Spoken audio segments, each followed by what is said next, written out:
सारे होमगार्ड यहाँ उपस्थित हैं और फायर ब्रिगेड उपस्थित थी, सारी एम्बुलेंस और पुलिस और बाकी हमारे जो डिपार्टमेंट्स हैं, तो सभी के तालमेल से आज ये मॉक ड्रिल आयोजित की गई, जिसको कि 4 बजे हमें सायरन, हमें बहुत जगह हमने अब सायरन एस्टेब्लिश कल ही करवा दिए थे, कल रात को ही। तो मिनी सेक्रेटरीट का जो सायरन बजा 4 बजे, क्योंकि हमें यहाँ से सूचना मिली कि एयर रेड हो गई है PWD रेस्ट हाउस की बिल्डिंग पे।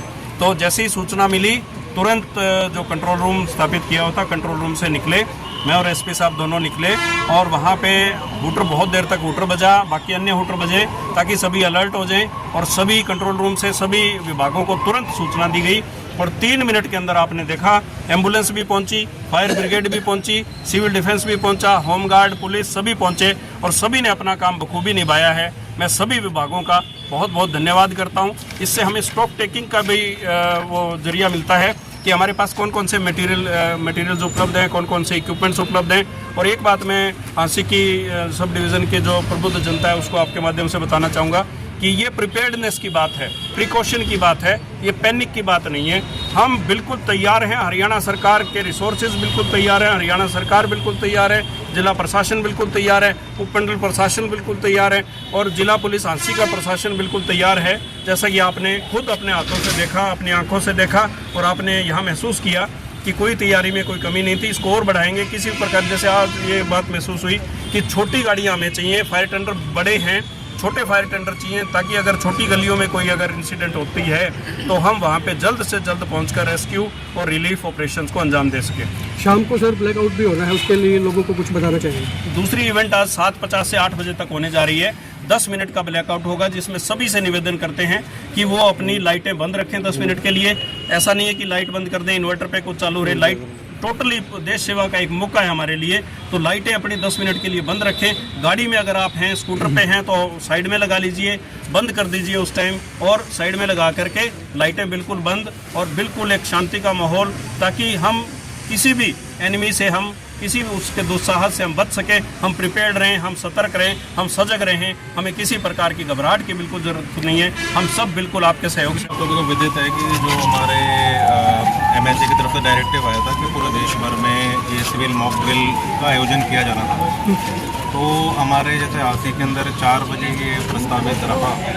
तो इसमें ये PWD रेस्ट हाउस है, यहाँ पे हमने इंसिडेंट प्लेस इसको आइडेंटिफाई किया और इसके अंदर जैसे बहुत सारे ऑपरेशंस आज हमने करवाए, जैसे कि रेस्क्यू ऑपरेशन आपने बिल्डिंग से देखा और जो क्रिटिकल पेशेंट्स थे उनको हम उठा के हॉस्पिटल लेके गए और इसी प्रकार से सिविल डिफेंस, पुलिस और सभी का कोलैबोरेशन रहा।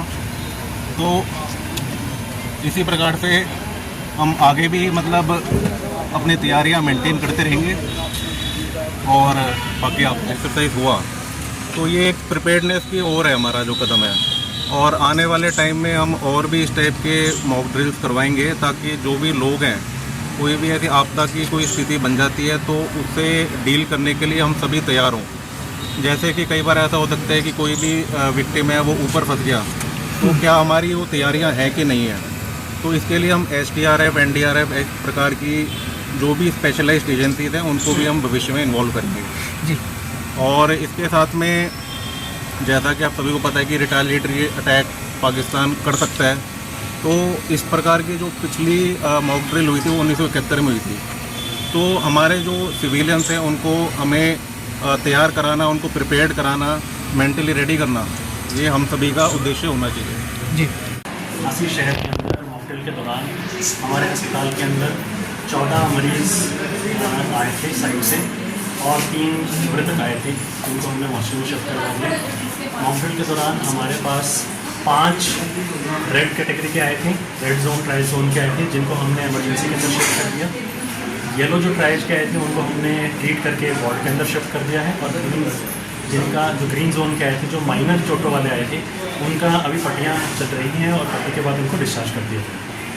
किस तरह से प्रशिक्षण का अनुभव रहा आज का जो है, इमरजेंसी अगर होती है, युद्ध होता है तो उसको लड़ने के लिए?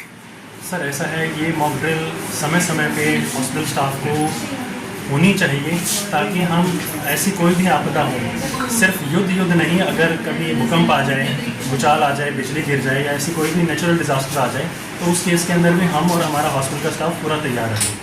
तो कितने कर्मचारी थे सर? आज बताया जा रहा है कि छुट्टियां भी रद्द कर दी गई थी, मॉक ड्रिल की छुट्टी। आज मॉक ड्रिल के अंदर हमारी 2 टीम्स साइट के लिए प्रिपेयर की गई थी और 2 टीम हमने अपने हॉस्पिटल के लिए रखी थी।